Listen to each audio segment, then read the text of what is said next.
Hi, my name is Purnima. Welcome. English First Language Part 1, 9th Standard 2024-2025 Karnataka State Board Syllabus Unit 4, The Portrait of a Lady Question Answer Part 2. Glossary. Puckered means tightly gathered or contracted into a wrinkles or a small folds. Serenity means the state of being calm, peaceful, and untroubled. Monotonous means dull, tedious, and repetitious, lacking in variety and interest. Monotonously, adjective that is, veritable means used for emphasis, often to qualify the metaphor. Bedlam, it is a noun. Home for mad people, a scene of roar and confusion. Rebuke, this sharp disapproval or criticism because of their behavior or actions. Polar, an unhealthy pale appearance. Turning point, a time at which a decisive change in situation occurs, especially one with beneficial results. Frivolous, not having any serious purpose or values. Comprehension, even discuss in pairs and find answers for the following questions. 1. Read paragraph 2. There are a few sentences which speak about the grandmother's features. Pick out those sentences and write them. She had always been short and fat and slightly bent. Her face was crisscross of wrinkles, running from everywhere to everywhere. She could never have been pretty, but she was always beautiful. So she used to get me ready for school. How did the grandmother get the author ready for school? The grandmother used to wake the author up in morning and get him ready for school. She would fetch this wooden slate with which she had already washed and plastered with yellow chalk, a tiny earthen inkpot and red pen, tie them all in a bundle and hand it to them after a breakfast of thick stale chapatis with a little butter and sugar spread on it. They would leave for school. Third one, why did the grandmother accompany the author to the school? The grandmother accompanied the author to the school because the school was attached to the temple. She would sit there to say her prayers and read the scriptures. Fourth one, that was a turning point in our friendship. What was the turning point? When the author's parents were settled in the city, they called the author and grandmother to come there. That was the turning point. Though the author and the grandmother shared the same room, she did not go with him to the school. She gradually remained away from his activities and him. Fifth one, what made the grandmother unhappy? Why? In the village, the temple priest used to teach the alphabet and the morning prayer. That was schooling according to the grandmother.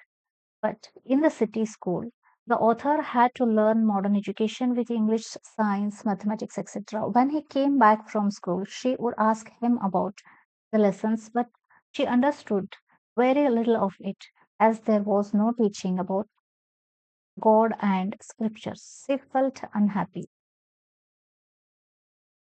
C2. In groups, discuss the answers for the following questions and present them before the class. 1. The thought was almost revolting. What is the thought referred to? Why does the author use the word revolting to describe the thought? Thought refers to the concept of grandmother being young and pretty. The author had seen her for the last 20 years as the same old wrinkled woman. He couldn't imagine her in any younger condition. If anybody told him to imagine her as young, it would be totally opposite of his perception of grandmother. So he says the thought itself was revolting. 2. How did the grandmother help the author as a boy during his school days? The author's parents had left him with his grandmother. When they went to live in the city, the author and his grandmother were good friends. He used to wake him up early in the morning, bathe him, and dress him. All the while singing the morning prayer, which the author used to like listening to. She used to pack his wooden slate, a small earthen inkpot, his red pen, all in the bundle, and give him, after providing him with a breakfast of thick chapati, smeared with ghee and sugar.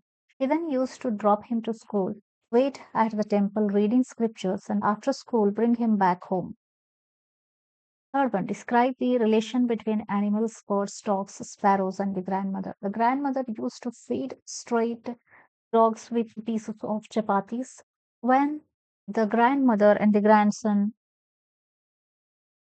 who returned home from temple school at a later stage in the city, when the author was engrossed in his higher studies, he used to spend some time feeding birds like sparrows. They had become so friendly with her that they would perch on her legs. When the grandmother died, thousands of sparrows sat around the corpse without any chirping, all in silence. They did not touch the breadcrumbs which the author's mother had thrown for them. They flew away quietly when the dead body was carried off and never came back. Fourth one, describe three stages of relationship between the author and his grandmother before he went abroad. The first stage of the author's relationship with his grandmother started when he was still a child. The old lady used to tell him and the other children of games she used to play as a child. Her stories not only looked quite funny, they also seemed quite strange and exaggerated. The author did not take them seriously. The second stage of his relationship began when the narrator started going to school. His parents left him with her and they went to live in the city.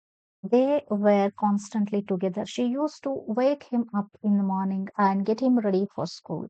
Then she would fetch his wooden slate, a tiny earthen ink pot, and red pen. After a breakfast of a thick stale chapati, they went to school. She carried several chapatis for village dogs. The school was attached to temple where she would sit and pray. They would walk back together after school. The third stage of their relationship began when the narrator's parents sent for them in city. That was turning point in their friendship. He used to go to the English school in motor bus. As the years rolled by, they saw less of each other. She didn't like the English school as there was no teaching about God and scriptures there. She hated Western science and music. When he went up to university, he was given a room of his own. The common link of their friendship was snapped. His grandmother accepted her seclusion with resignation. 5. Grandmother and prayer were inseparable. Find instances from the lesson to justify this observation.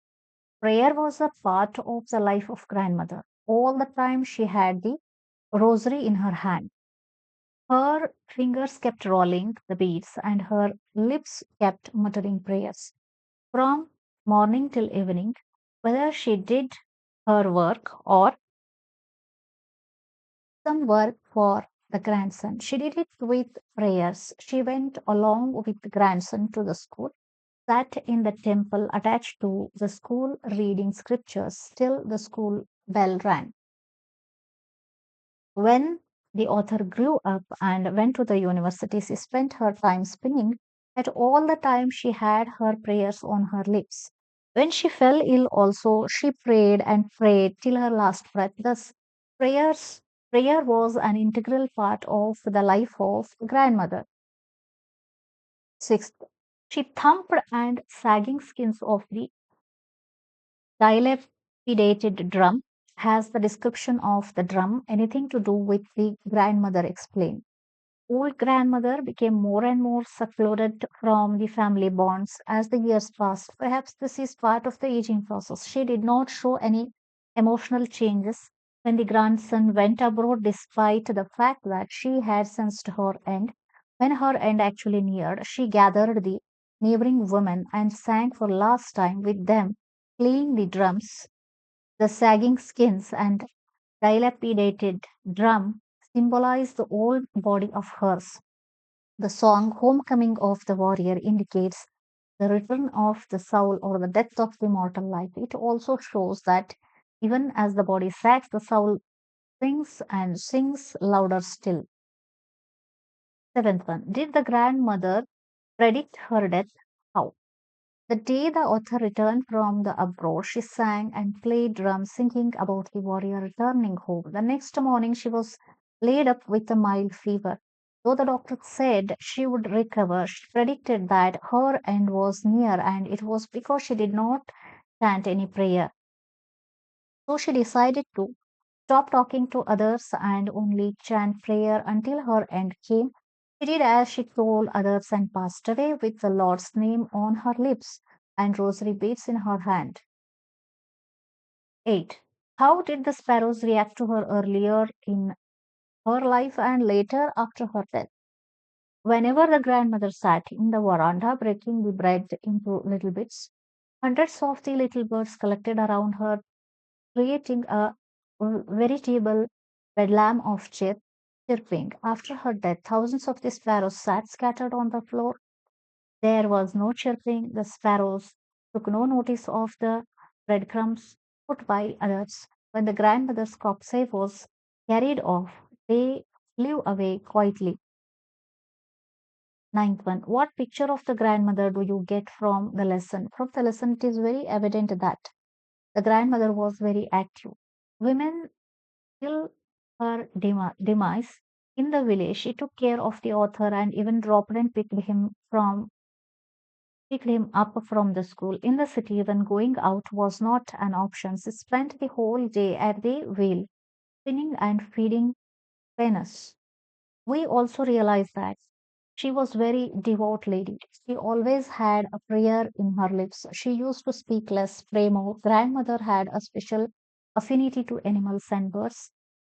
Guys used to feed stray dogs in the village, and once she settled in the city, she used to feed sparrows. She was very much attached to the author.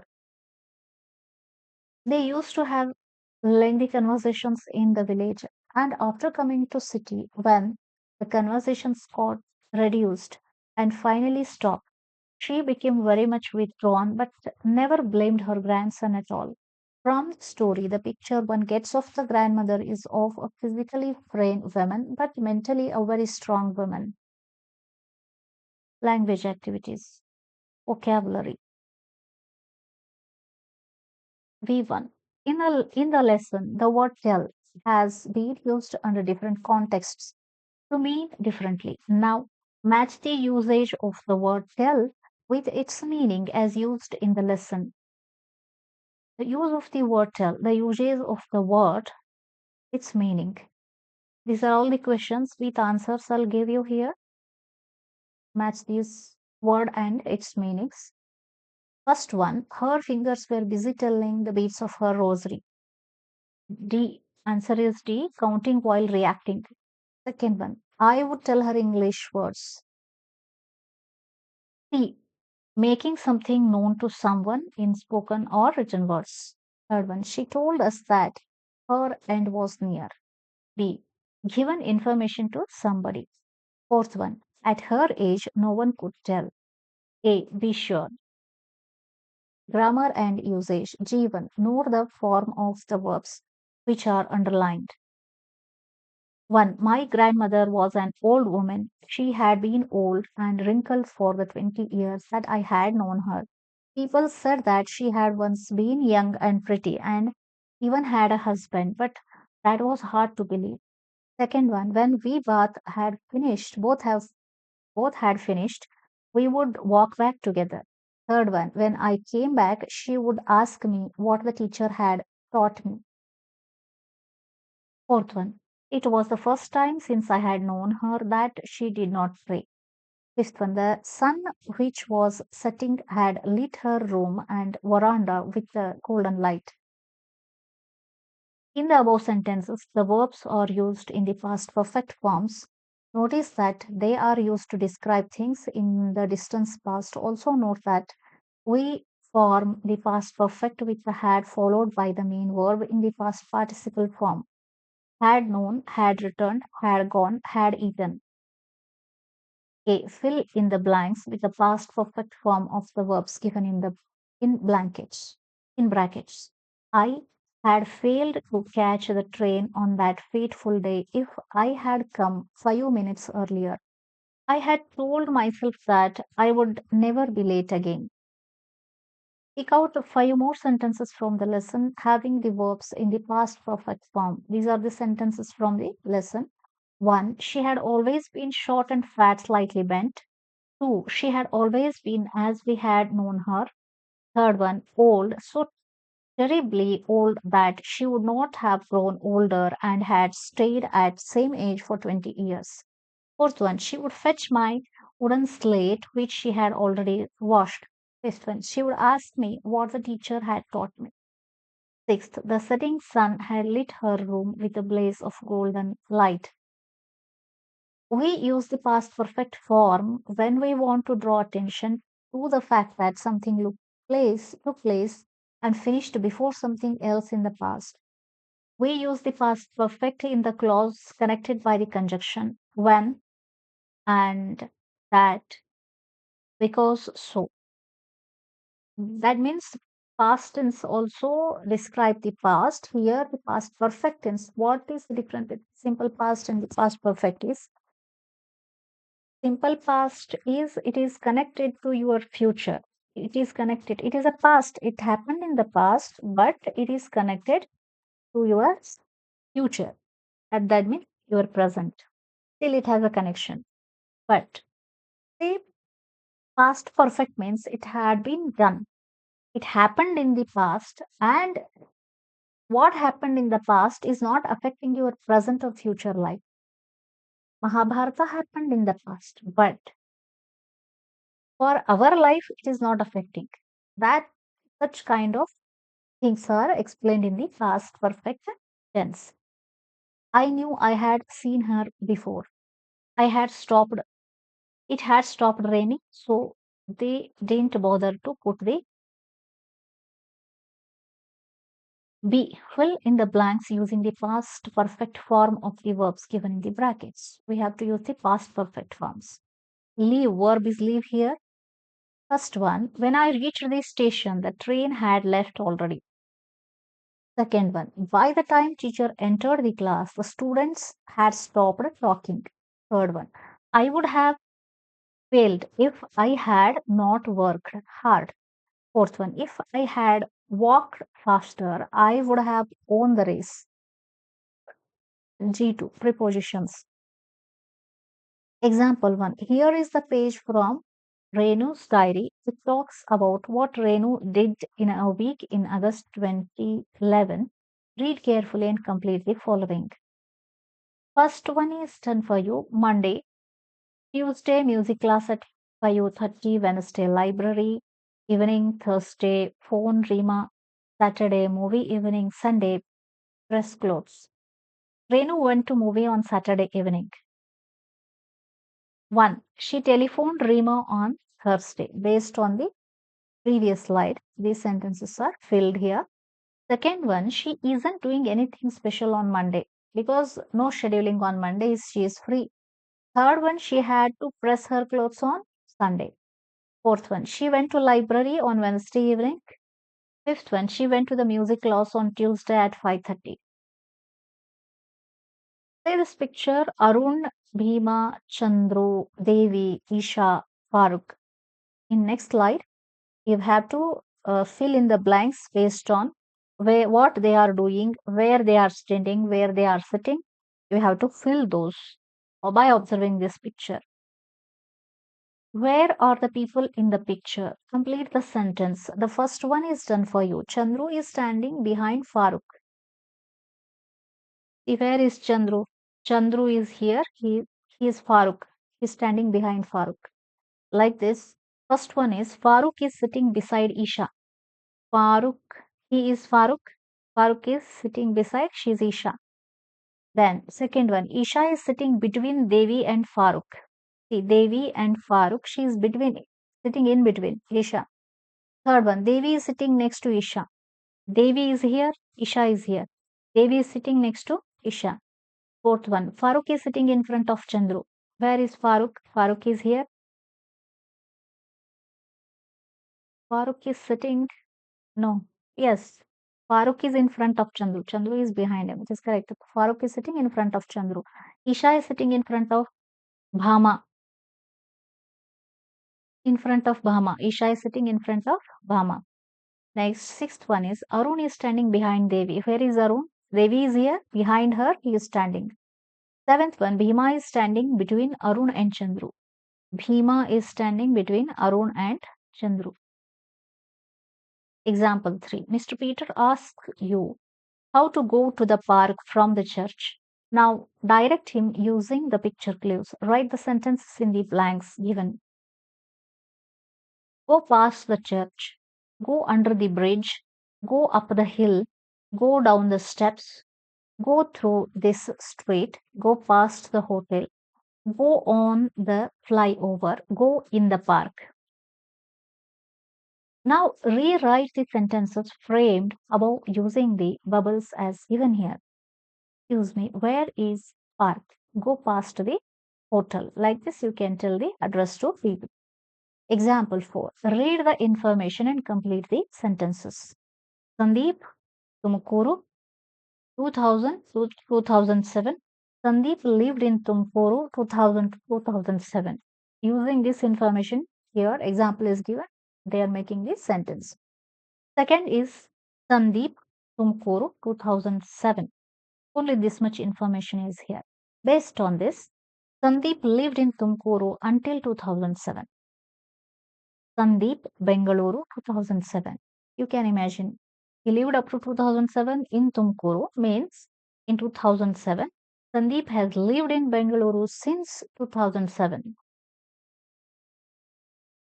Example 5. Now fill in the blanks using until, since, for. Example, my uncle and auntie have been married since 1985. 1. I was tired this morning. I stayed in the bed until 10 o'clock. Second one, we waited for Usha for half an hour, but she did not come. Third one, have you just arrived? No, I have been here since 7:30. Fourth one, how long did you stay in the office yesterday? Until 8 p.m. Fifth one, don't open the door of the train until the train stops. Sixth one, this is my house. I have lived here since I was 7 years old. Seventh one, Sumana has gone away. She will be away until Wednesday. Eighth one, next week I am going to Delhi for 3 days. Ninth one, I usually finish work at 5:30, but sometimes I work until 6. Tenth one, how long have you known Harshita?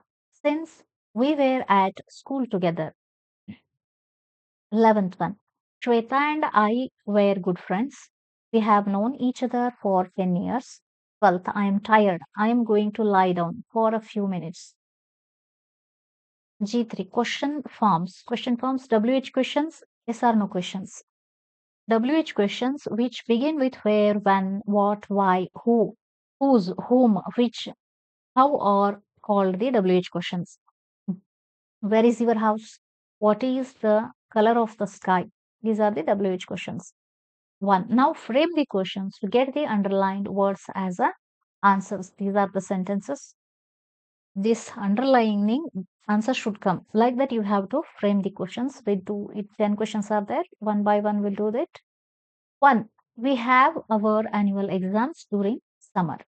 When do you have your annual exams? Second one, Mr. Rao and his family went to Andaman during vacation. Where did? Where means Andaman answer will come. Where did Mr. Rao and his family go during the vacation? Third one, sorry, I am late because of heavy traffic. Why are you late? See here, am means present continuous tense it is. That's why are we are using here. Where are you? Why are you late?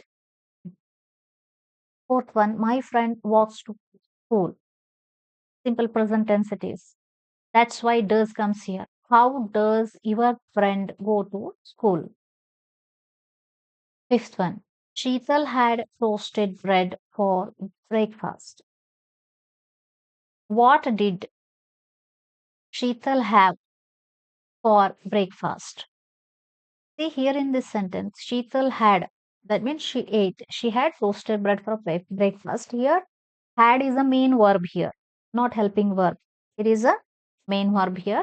That's why she had already ate. It is simple past tense it is. That's why did come here. How to frame the question? What did Sheetal have for breakfast? When the did comes, had becomes have here.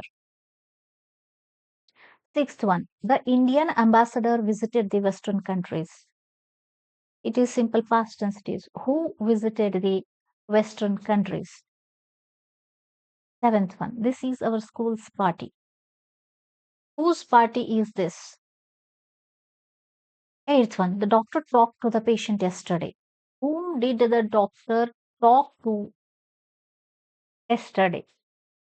See, this answer should come to the patient. That's why whom doctor talked. It is simple past tense. In simple past tense, how you frame the question is it starts with the did. The doctor talked instead of talked. It becomes only talk. Talk to yesterday. Ninth question.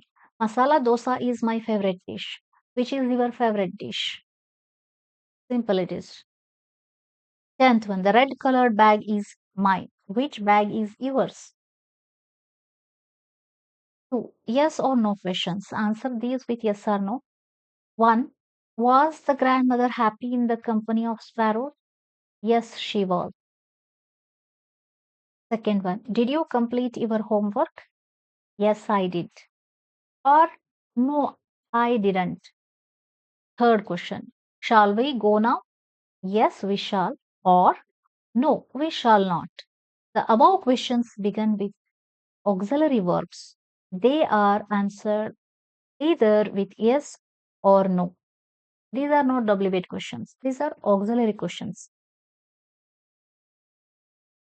Third one, now answer these questions with yes or no.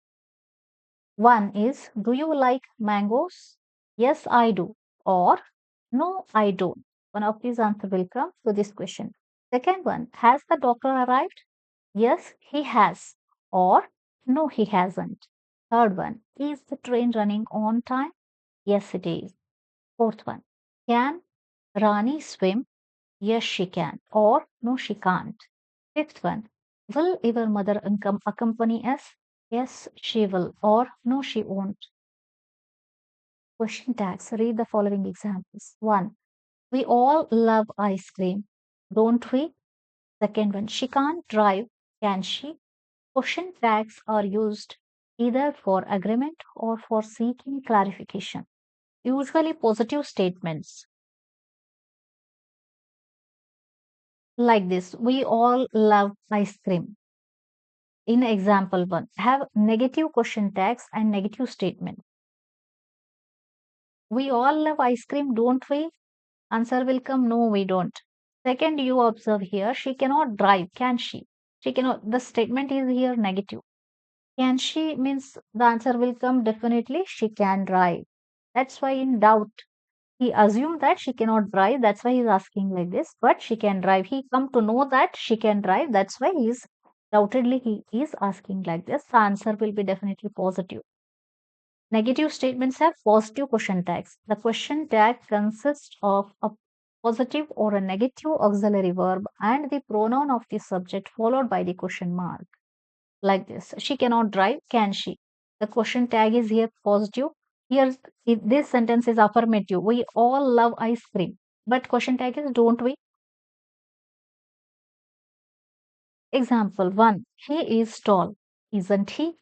Just it is an affirmative sentence. This is negative questionnaire it is. Second, like this, you have to do second question. You have a car, don't you? Third one, she has visited the place. Hasn't she? Fourth one, they will be there tomorrow, won't they? Fifth one, you are good, aren't you? Sixth, they are not going to school today, are they? Fourth one, now add question tags to the statements given below. One, it is a beautiful day, isn't it? Second one, you have been to Paris, haven't you?